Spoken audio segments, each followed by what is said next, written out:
You're listening to the Place Northwest podcast, your digital resource for the latest insight and analysis on all things property in the northwest of England.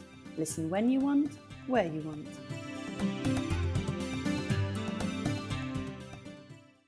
Hello and welcome to this Place Northwest podcast. I'm your host, Dan Whelan, and today I'm joined by Shannon Conway, Chairperson of Women in Property Northwest and Residential Director at Glenbrook. Shannon, welcome to the podcast. How are you? Hi, good afternoon. I'm very well, thank you. Excellent, good to hear. Thank you very much for joining us. Before we get into the midst of this podcast, I'd like to ask you, as I have been doing with everybody recently, how you've been finding the current climate and how you've adapted to the whole working from home scenario. How's it been treating you? I find it very productive working from home. I've particularly enjoyed the Zoom calls, actually, in particular with people who are not based in Manchester. So a lot of our partners and clients are based in other parts of the country, and normally it'd be a phone call or it'd be, a train journey down to London, and actually just being able to go onto video chat and talk to people face to face has been absolutely brilliant. So I've loved that. The speed at which things are happening in terms of looking at sites is incredible, basically because nobody's on holiday. And in the past, where it might take 3 weeks to bring everybody around the table, now you can just send an email, say, is everyone free tomorrow at 2? Yes, okay, let's go. And they have the meeting. But then invariably you get all the actions that come out of that. And it's all really, really good, really fantastic. But it's a lot of work. So when I've seen people posting pictures of, walks they've been on and bike rides, I am envious, because I'm seeing less of the fresh air and getting less exercise now than I did when I was working. At least then I had, the walk to the tram stop and I could escape to the gym at lunchtime. So that's the downside for me. But that's how I'm finding it. So pluses and minuses. Nice, good to hear. Okay, let's talk about Women in Property Northwest then. You became chairperson in March, which is not too long ago. What can you explain for the listeners exactly what Women in Property is and does? Okay, so Women in Property is, I suppose, essentially it's a networking group. The membership of women. But the events we put on are open to men and women. The events typically can be networking. They can be small events, sort of round table, sort of get-togethers of maybe 10 people, up to annual dinner, which, can, I think the last year was 350, came along to that. We also do training, and the training we do is specifically aimed at women. Women and men are different, so it is aimed at women. On top of that, we've got mentoring programs. We have got education roadshows, so we go into school and we do lobby Parliament, and we do obviously promote women in the sector as much as we can. So you mentioned there about training that was specific to women. What does that entail exactly? So a lot of it will be maybe confidence workshops. So looking at, speaking in front of people, maybe it's talking about specific pitches. We're looking at doing some training on how to talk on a panel, how to speak to a large group of people, to try and get more women confident in taking on those offers of sitting on panels. We do a lot of work with women in boards, so we have access to their training. So it's for people at all levels in their career, really. All of this training would be suitable for guys as well. It's not just something that women would go for. But what we do find is when women are with women, they tend to relax more and they tend to get more out of the training than they would if they were in a mixed group. Mm-hmm. And what do you get out of it as chair? And what are your responsibilities as chair? So I'm very lucky. There's a committee. Everyone volunteers. Everybody's from the industry, and it's a group effort. I'm not going to lie. It certainly is a group effort, and my role really is just to bring everybody's ideas together, and have oversight of the budget and all that boring stuff, and really just drive the group onwards, really listen to the members, what the members want. um we do that quite regularly, and just really be there to provide something useful and meaningful, really. So, as I say, it's a group effort. It's not all about me at all. But Okay. my aims, I suppose, my first aim is just demystifying women in property for a lot of women who maybe haven't come across it. Um, we're not male hating, bra burning individuals, and I can say from experience these things, because I used to be one of those people where I really didn't agree. 15 years ago, I didn't think there was a place for a group like Women in Property, and I've come full circle. So that's that's one of the aims, is just really to reframe what women in property means to a lot of people, including women. The second thing is to talk to young people, and boys and girls, not just girls, but boys and girls, and tell them what the property sector can offer. My parents didn't work in property, so I didn't know anything about it, and I fell into it completely by chance when I was 27. I'd left uni and just spent my time traveling and doing sales jobs, basically. And then I got a temp role at King Sturge, a surveying practice. Started writing up a document and thought, what on earth is this? It's amazing. And this is surveying. And I said, well, I thought surveying was, looking for damp in old houses. And here we're looking at what you could do with Nation, which is the nightclub I grew up in, virtually, like what you could do in the future in terms of regeneration. And it was just fascinating. And they said, yeah, it's surveying. You've got a degree. You could convert that and do a postgrad in surveying, and you could do it quite easily. So I said, right, well, that's it. I've made my mind up. But it was luck, it was chance, and it's something that really piqued my interest, and something that I love. So I'm really keen for young people to see what property can offer, and we've got a great education subcommittee as part of our local team, who are looking at that and looking at schools and how we go into to schools and effectively get the message across. So not just sit on a careers day at a table and give out leaflets, actually talk to the kids and get them involved in real life case studies, and thinking about what the sector and all the different roles that are available to them are. So that's the second one. And my third one is, I'm from the other side of the M62, from Liverpool, and started my career in Liverpool.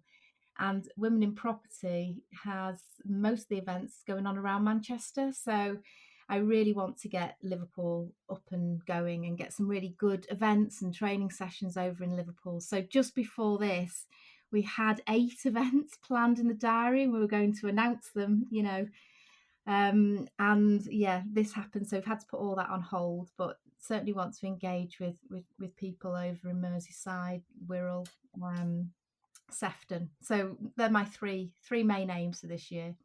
Great. So grand expansion plans. Sounds good. I just want to take you back to something you said, that was your initial thoughts a few years ago, or many years ago, were that you didn't think that women in property was a good idea, and that there was no place for it. Mm-hmm. Why did you think that at the time? Because maybe if we explore those reasons, it will debunk a few of the myths for people who maybe feel like that now. Yeah, and I'm going to be totally honest and frank about this. And I imagine some people listening will hold their head in their hands as I say all of these things. But yeah, 15 years ago, I suppose, when I first got into property, I would get invited to Women in Property events, and not only did I decline the offer, I would then launch into some tirade about how I thought there was no place for women in property. You know, the problems were all solved. Look around you, you know, look at the young people entering the sector. It's 50-50, women and men. It's not a problem anymore. And, you know, you're almost creating a problem by having these women in groups around. That was my opinion. You know, I was incredibly short-sighted and ignorant. I don't mind admitting that at all. I only had an experience of a very small part of the property sector, i.e. surveying. You know, not the wider, I didn't think about anything else, you know, sort of engineering, construction sites, you know, to name a few. And as far as I was concerned, you know, there were men and women around me, you know, and everybody seemed to have an equal shot at it. You know, there's a few looking back, you know, there's a few sort of sexist things that used to happen back then, which, you know, are all but eradicated now. But, you know, you just sort of accept them. So there didn't seem to be an issue surrounding women, or, you know, the sector as a whole was supportive of women. As the years have gone by, and I've gone through my career and I've moved up in terms of, you know, position and seniority, I've started looking around, and some of those people I started out with have either dropped away, or they haven't moved up at the same pace that I have. I've also found myself saying more and more, I'm not a feminist, but I'm not a feminist, but I'm not a feminist, but, and then starting to see things that I wasn't wholly happy with. And embarrassingly, it was my husband that pulled me up on that, actually. I think I said, for the umpteenth time, I'm not a feminist, but. And he said, why do you say that? And I said, because I'm not one of those. And he said, one of what? He said, you know, a feminist is just somebody who believes in equal rights for men and women. He said, I'm a feminist. I'm not bothered about saying I'm a feminist. You shouldn't be so concerned about it. And I thought, right, okay. That gave me a little bit of food for thought. And all of this, I'm totally aware, to a lot of people, appears completely ignorant. And I know that. And, you know, I'm holding my hands up to that. But fast forward 10 years, I move from Liverpool to Manchester, and I'm looking to expand my network. I'm checking out all the different events. I'd always been involved in networking groups, whether it be RICS or FBE. I'd always been involved since the beginning of my career, because I do think they're a brilliant way to meet people, and an easy way to meet people. And I spotted a Women in Property event, and I just thought, oh, what the hell? I'm just going to go. Nobody knows me here, so I don't have to eat my words in front of anybody. So I went, and I absolutely loved it. And the conversations I had on that first event were totally different to conversations I'd had on other networking events. They were immediately more open, more personal, and I suppose more meaningful. And that's on a personal and a business level. And I remember coming away from that event feeling like I'd met future friends, not just leads or contacts. And I know that sounds very cheesy, but I think that's what you need in the industry is you want people that you can trust, and people that are friends. It's something at Glenbrook that we're very keen on, is building relationships. And that's nothing new, but I felt that the experience I had at that event, that Women in Property event, lended itself more to that than any other networking event I've been on. After that, I saw that the committee had been looking for a treasurer for a while. It's not a job that a lot of people like. So I offered up my services, and that was just over 4 years ago. And yeah, the rest is history. Now I'm chair. So if you'd have told me 15 years ago that I would eventually be chair of Women in Property in the Northwest, I would have thought you're absolutely crazy. But yeah, here I am. Yeah, indeed. I mean, it takes a lot in any walk of life to sort of have such an about turn on your opinions. It's so easy to just bury your head in the sand and stick to your guns. So that it's impressive that you managed to do that, and the fact that you've gone completely full circle and become chair is probably not what you were expecting. In terms of the property industry at large, how how do I phrase this? So how good is the equality, the level of equality between men and women in your experience? Um, Before I answer any of these questions, I've got to say I will be making sweeping generalizations because I think it's the only way to sort of answer the question and move it forward. But it's experience is different for everybody, so there will be sweeping generalizations here. But my opinion of the industry today is that there are clear issues, but they're not but everybody wants to overcome those. So I said earlier about, women in property not being about men hating. And, I really, really want to be completely clear on that. Nothing that we do or nothing that I say, or nothing women in property, looks to do is blame men for anything at all. We've got a particular situation where we've got a gender pay gap, which is clearly evident. There's fewer women in senior positions. So that's where the inequality exists, but it's nobody's fault. And I truly believe the vast majority of people in the industry want that to change. We know that diversity brings innovation. It brings, different ideas and thoughts to the process. So we all know the benefits of it. So bringing diversity into the sector, and that goes further than just gender, but bringing that will benefit us all. So it's about how we address that together, not looking for blame, is looking for solutions. And finally, and this is we talk about, I suppose, having children and how that affects your career. It's something that comes up an awful lot in Women in Property and our members and discussions.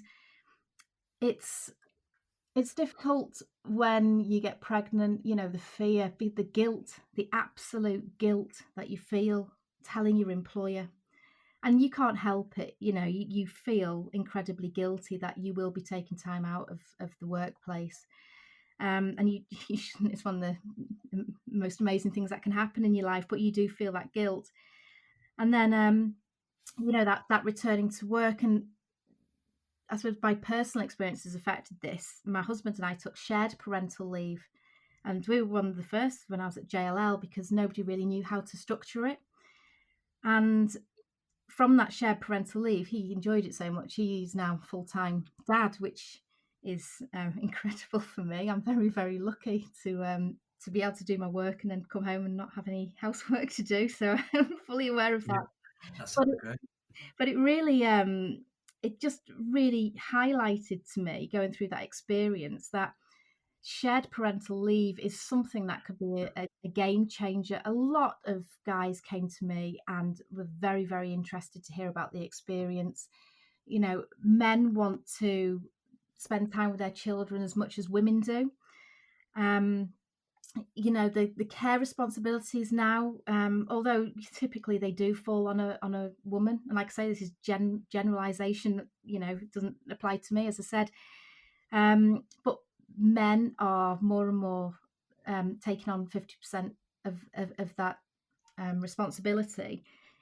And I think by leveling the playing field in terms of parental leave and in terms of flexible working to allow for childcare, and if men are as likely to ask for it as women, then I think that levels up the playing field with regards to, in inverted commas, risk when you take on a woman who's, in her late 20s or just married. Because although nobody talks about it in interviews, we'd be lying to say people aren't thinking it,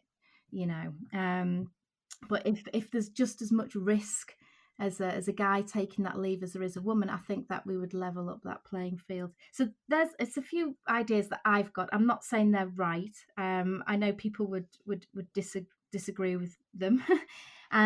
It's all subjective, and it's only a few ideas out of many. As I say, it's a really complex question, and there's lots of different ways of approaching it. Yeah, absolutely. I think, you know, as a man, I think it's really interesting to hear you talk about that, and you know, just listening to you there, hearing the thing about feeling guilty about being pregnant is obviously that's upsetting, and that's not something anybody should feel. But there'll be men listening to this podcast, as well as women, and they'll be thinking, you know, what can I do to be a part of this leveling up and boosting equality? What would you say to those men who actively want to play a part in equaling things up between men and women in the property industry? Really just speak to women and find out if they're happy and if they're doing what they want to be doing. And I think just furthermore on that, assumptions, you know, don't ever assume. There's an assumption, I know assumptions, women with young children, well, you know, they probably don't want to further their career at this point. You know, they probably just want to concentrate on raising their kids and being at home for their kids. And I've heard that a few times, and it's seen as sort of, you know, we're looking out for women and sort of being aware of that balance that they're looking for. Well, I suppose in my case is a very good one. I'm in a really good situation. So my husband takes care of all of that. So in a way, I would have more time to work than a guy who shares, you know, the school pickups and drop-offs with his other half. So just don't make assumptions. There's also assumptions with women that they don't like public speaking, and I would say I understand that, because a lot of women, when they're asked, will turn it down because they don't feel comfortable. But I think work with women and, you know, offer them training, give them the support, give them the positive reinforcement to get out there and do it. And just understand that everybody's different. You know, like I say, I'm generalizing here, but every single person is different. But it's like I say, it's not. There's a will there from everyone. You know, we're not in the sort of 1970s keep women in the home, you know, job for the boys. I certainly don't feel the industry is like that at all anymore. Sure, you get some odd characters, but generally by everybody they're seen as quite archaic now. So those sorts of people don't bother me at all. What's your day to day? What are you working on at the moment, and what are your goals for the future in terms of your role at Glenbrook? Right, so one of the beauties of working at a small company is that you get to wear a lot of hats and get in you can get involved in a lot of different things. So essentially, you know, we develop typically apartment schemes. I should say there's another part of the business, an investment side of the business, which, you know, I pay a lot of attention to and speak to colleagues about, but that's separate to I work more in the development side of things. So everything I talk about will really be development focused. Right. I wouldn't want my investment colleagues to listen to this and think we didn't even get a shout out. So I just want to say that. But on the development side of things, typically Glenbrook have built high density build to rent schemes for institutional investors, and we're just about to start on a scheme for Latimer and Clarion, which will be partly affordable housing and partly rent. So it's the high density schemes that Glenbrook really specialise in. So part of my role is working with the team to identify new sites, talk to clients, and really match client need and the sites that are available, and look at the different schemes that we can produce on each one of those. But yeah, there's plenty more to it. So I'm trying to think. As an example, let me think what I've been doing this week. So yeah, looking at sites. I've been redesigning the website this week. I hosted a podcast on Friday for Glenbrook. We had a look at some options for public art that we will be putting in the tunnels underneath Cornbrook tram stop. I spent a week learning about how free schools get funded. And yeah, it's just a really varied role, really. So I ask a lot of stupid questions, and I'm not ashamed of that at all. I'd rather look like a fool and know the answer than sort of nod and pretend I know. Yeah. And that's the way I like it. So I'm just learning a lot every day, which is fantastic. But it's really varied, very varied. Yeah, that is a lot of hats. When so your day to day is so varied, but in terms of the core of what you do, how might the current climate, the current pandemic and lockdown impact on your job for the rest of the year, or for however long that these restrictions remain in place? Well, our two clients in terms of who we build for, as I say, are institutional investors. So that's pension funds typically looking at build to rent, and increasingly housing associations. So we're talking to housing associations about helping them deliver their targets. Our conversations with them of either their approach to the current crisis is either feast or famine, really. It's either, we've got a 5-10 year development pipeline, we need to think about housing targets, we're going to go for it, during this time. And then there's others that have decided to step away from it, maybe wait until Q4 and just see what happens to the market before they make the move to, acquire any more properties. So it's either one or the other, really. We're just focusing on all our clients, really. So we've got projects that we think can come forward sooner, and for those, we can talk to our clients that are in a position to move.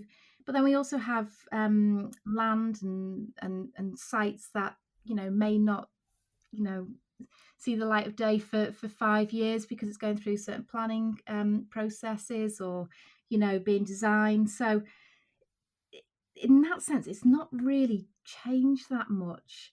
I would say things that have come out of this have actually proven that build to rent works. So in the build to rent schemes we've developed, we don't manage them, Allsop manage them, but we watch them closely and see how they're getting on. I'm very passionate about build to rent, so I keep abreast of general sort of media on it. And residents in build to rent schemes are feeling a sense of community. Yes, they can't use the gym, they can't use the communal roof terrace or any of those things, but there's quizzes and there's cocktail making sessions and all sorts of things between the residents in there, and that's all facilitated by the management, and it's giving people that feeling of community. So, and also we should talk about rents as well. There's a lot of people feeling nervous about rents, and if you are renting from a large, a landlord that owns a block in its entirety, you're more likely to be able to discuss rents with them than you are if you've got a single buy-to-let landlord. And I'm thinking about all those reluctant landlords and who've got a property because one thing and another they couldn't sell it, and then they decided to keep it during the last recession. And I've got to say, I've got a small flat in Liverpool, and when my tenant rings up because the washing machine's broken, I'll answer straight away, and then I'll get a utilities guy to go and have a look at it, see if he can repair it, and then if he can't, he then order a washing machine, and then the guy's got to be in, and with the best will in the world, I think it took 2 weeks to replace the washing machine. And I pride myself on being a landlord that I respond straight away. But in a scheme like this, a washing machine can be replaced in days, rather than weeks. And I think people are moving towards that as there's a better way to rent. So I think the build to rent sector will come out strong from this. I also think that feeling of community in neighbourhoods, we should really be looking at, and I talk about this an awful lot, intergenerational development. So thinking about everybody when we design schemes. So we're not just thinking about young professionals or first time buyers if it's build to sell. We're thinking about everybody and making sure we've got a product that suits everybody. And varied apartment types within a building. It makes economic sense as well as social sense. So I think those are the two things that have come out of this in terms of in terms of, I suppose, designing concepts, is that build to rent and community. Okay. And in terms of just going back a tiny bit for what you were saying about catering for all demographics, do you believe that there's any demographic at the moment that the housing market doesn't cater for quite as well? Yes, I do. I started to become very interested in property for, I suppose, the retirement sector. Which, for want of a better word, it gets phrased in so many different ways. About, I don't know, 10 years ago or so. And at the start, I was very interested in older people being able to live independently for as long as possible, and looking at extra care schemes. And I still believe very passionately about that. But when I started looking at that and people started saying, oh, it's over 55, well, I'm nearly 55, I'm not going to live in there. I started thinking about it and talking as well to providers, and it became apparent that these retirement schemes really it's over 55, but really it's 75 plus, and you only go in there if you have a major life event, you lose a spouse, or you've got care needs. So we've now got this huge gap of in the property market for the empty nesters. So that's sort of aged 55 and over. I'd say 55 to 75. It's 20 years. It's not a small window in terms of our age. 20 years. If you compare a 20-year-old to a 40-year-old, it's quite sizable. And I just think that there is a huge gap in the market for the correct property. I'm not alone in thinking this.